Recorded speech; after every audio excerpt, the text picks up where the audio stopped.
Hey guys, and welcome back to another episode of 5 Things That We Learned after Manchester City's very interesting, very scrappy 1-0 win away at Goodison Park yesterday over Everton. It was controversial. Of course it was controversial, but sometimes you do need that little bit of luck if we're being honest. Today we are going to run through 5 things that I personally took from that game.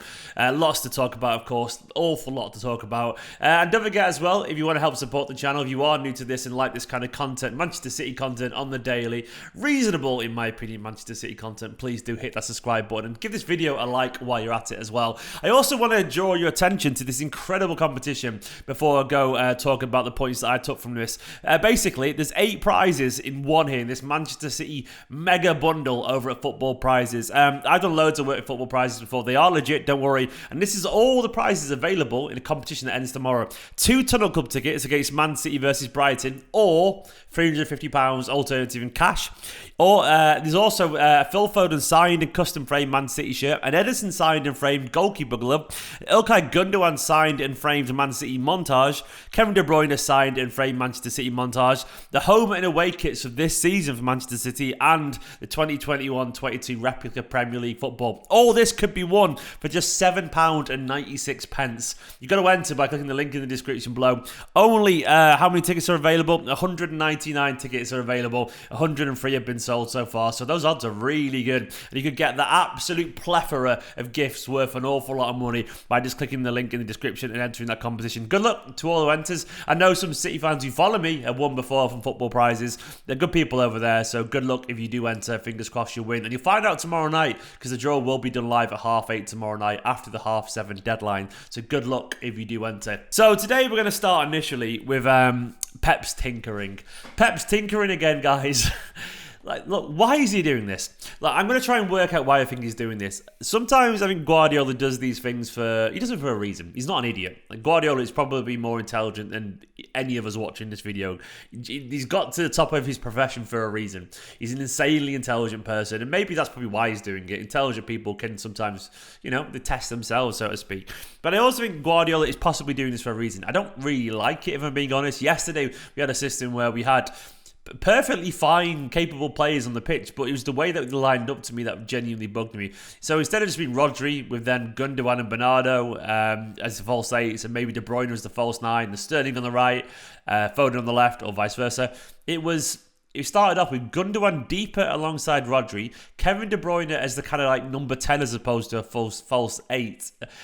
We had Sterling often through the middle, with Foden often on the right, on the left, and Bernardo often on the right instead, which is really interesting. There's not the combination of players that I would have had in those positions at all, given the players. I mean, I thought it was really obvious how to line them up, but Pep's doing this again. And it makes you think, I wonder why he's doing this. Has he seen something maybe on the training pitch which suggests he needs to shift up a little bit? Maybe it's an attempt to regain the focus of the players, to kind of sharpen their senses by putting them in different positions. Maybe it's a chance to show the players that he's not quite happy with how they're currently performing and they need to change it a little bit. I don't know, but it feels like he's doing it for a reason. The reason is we don't know what it is.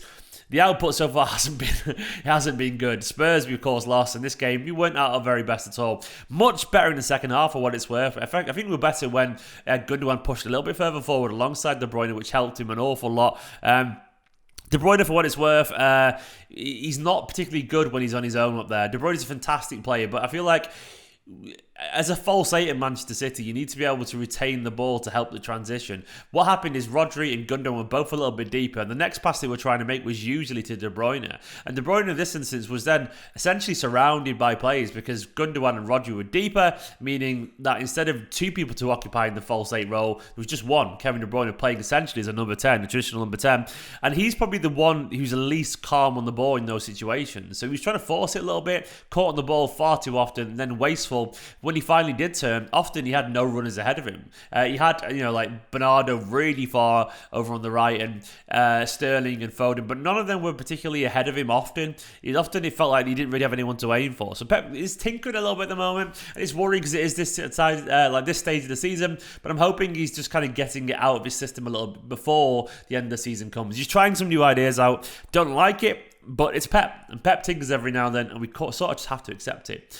The one thing I learned is that Silva has to be central, man. Central Silva. As I just touched on there, De Bruyne is not the kind of guy he is not the kind of guy to be as that kind of like lone attacking midfielder, basically, because you need someone like Silva there, because Silva is possibly the most press resistant player in our squad. He's obviously so elegant in the way that he glides around the pitch. His technical ability is fantastic. His touch and his movement in tight spaces is brilliant. But more than that, so more than just being press resistant and so good at utilising the ball when he gets it, Bernardo Silva, of course, is a tenacious, wonderful box-to-box midfielder. And I feel like yesterday, in a game that became something of a cauldron at times at Goodison Park, well, we probably missed his energy. We probably missed his dynamism. Like, Bernardo Silva is so useful in games when it becomes a battle.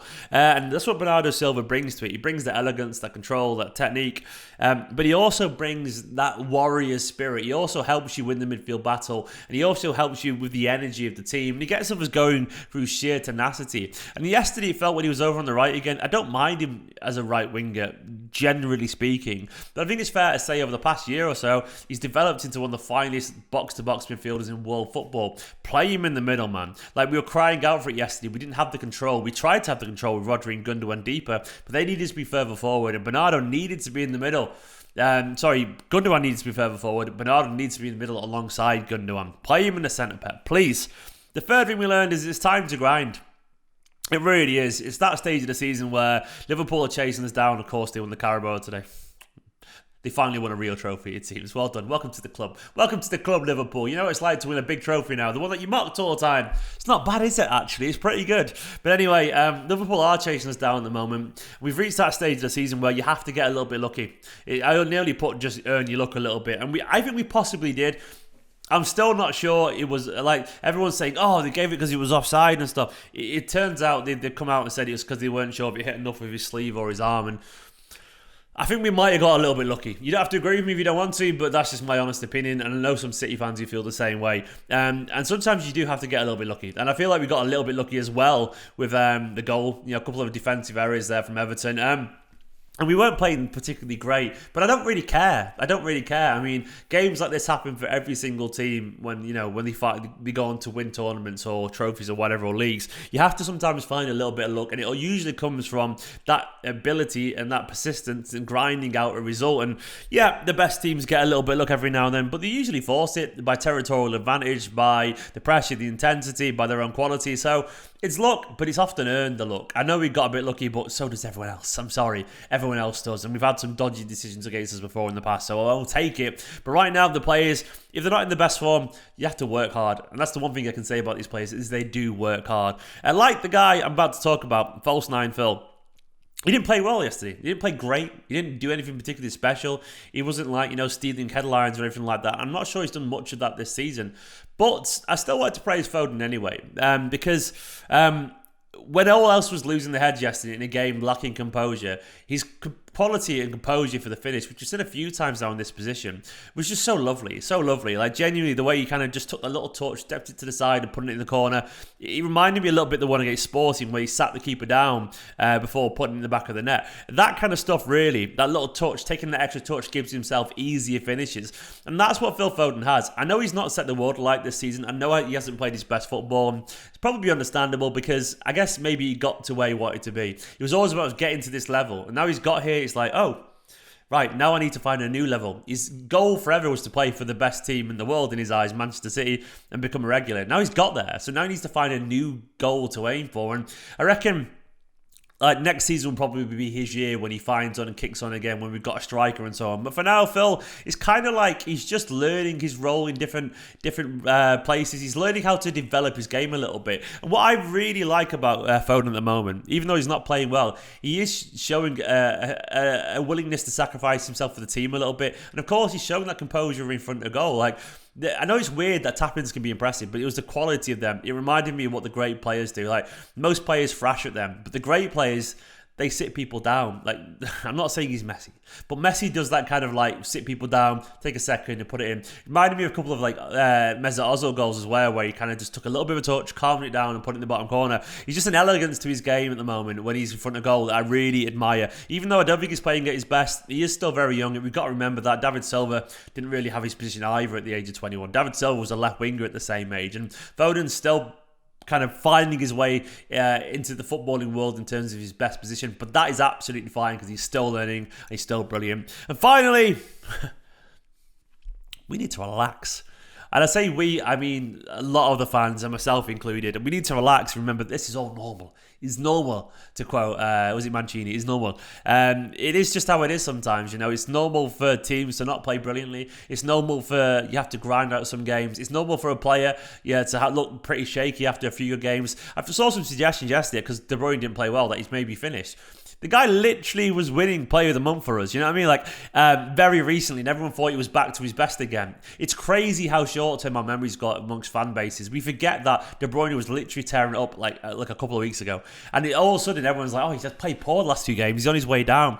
It's just, I'm tired of this short-term nature. Like, we need to forget it's normal for things to go up and down every now and then, but we forget so quickly the positives, and we forget so quickly that, I saw someone saying, like, people going, oh, City are regressing. Like, we're only having this conversation because we lost against Spurs, and that was our first domestic loss since October. Like, we're forgetting just how good City have been over the past year or so. And sometimes we need to remind ourselves that, you know, the last week isn't all that matters in football. You know, it isn't. We haven't been great in the last couple of games, but ultimately we are still top of the table. You know, we've still got that buffer there, and we are still very much in control of our own destiny. And we need to remember that it's normal to have ups and downs, and it's normal for human beings to be human beings every now and then, because it's so easy just to forget all the good stuff that's happened and presume what's going right now is the current trend. It isn't. Like, I saw people going yesterday, Peps messing everything up and all this kind of stuff. Like, calm down. Things are fine. They are fine. Anyway, guys, there are 5 things that I personally took from this game. Let me know down in the comments what you personally took from it. Of course, go and check out that insane mega bundle of Man City prizes that you can win tomorrow by heading over at footballprizes.co.uk. You're clicking the link in the description right now. Good luck if you enter. Let me know if you do as well. Like, comment, subscribe, all the usual stuff. Big love to the patrons. It's Scott Denham, my Patreon producer, and I'll catch you tomorrow. I think it's is it Peterborough on Tuesday? Let me just you know what. It is on Tuesday. So the preview will be tomorrow, and I'll be talking about academy players an awful lot. For now, though, watch match reaction. Catch you in a bit.